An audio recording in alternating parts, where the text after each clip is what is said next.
My name is Andrea Rowland, and I'm here today to talk to you about my grant, Leveling the Playing Field.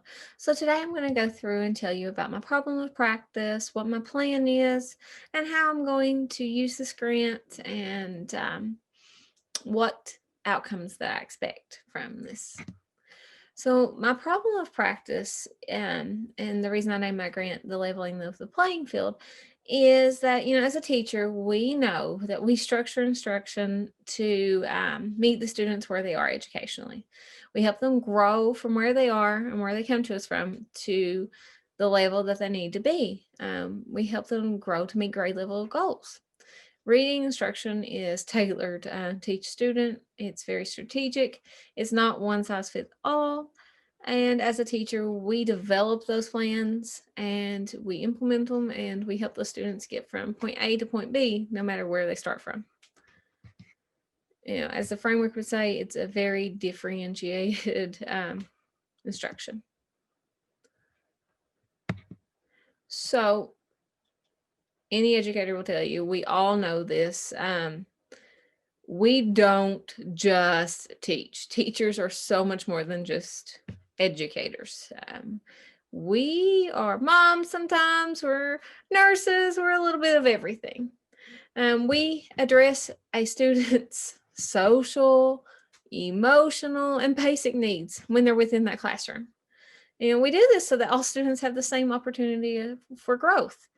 We know that we have to meet the students' basic needs before they're ready to learn. We have to level the playing field so these students have opportunities for learning.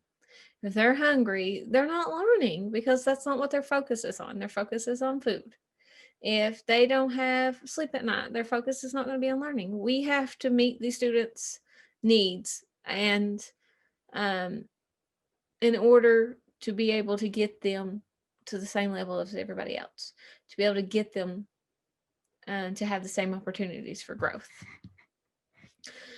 So, with this new structured virtual learning due to this coronavirus, it looks a bit different this year. Leveling the playing field for these students in the classroom is not possible. Some of these students have chosen to stay at home. Some of these students are in person, but they're bouncing in and out with shutdowns.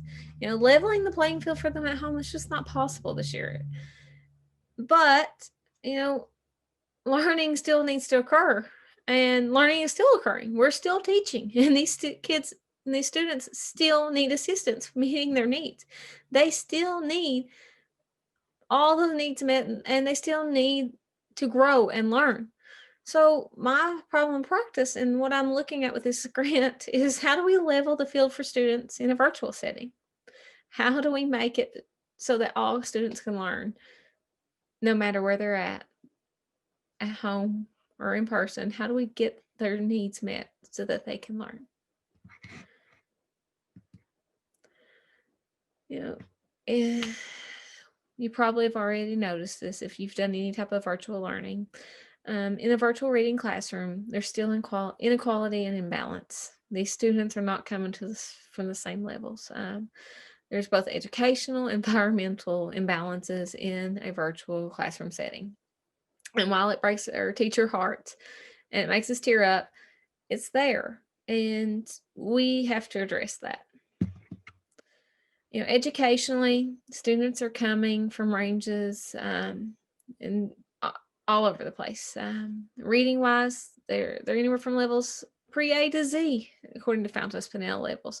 And some students are still needing assistance with letters and sounds, and some students are already reading those full chapter books. Their abilities educationally are all over the place. There's very seldom that you're going to get a student the exact same level with the same exact capabilities and skills as another student.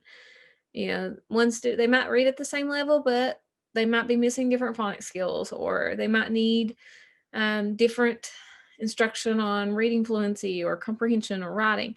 These students come to us on all different levels educationally, and that's no matter whether you're virtual or in person.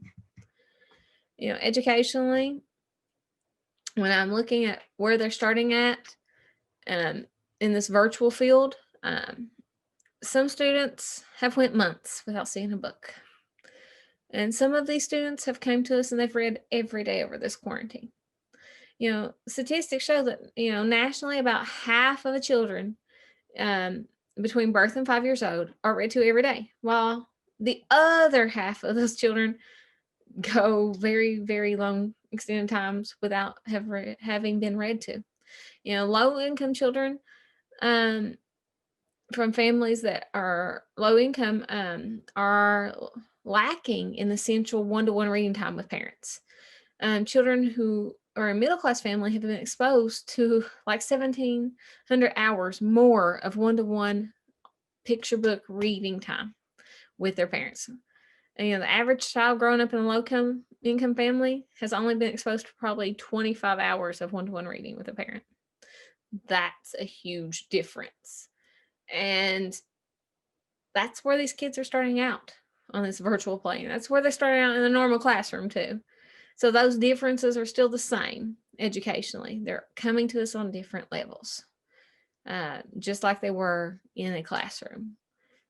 But the goal is still to get them to the same level, to get them all to grow.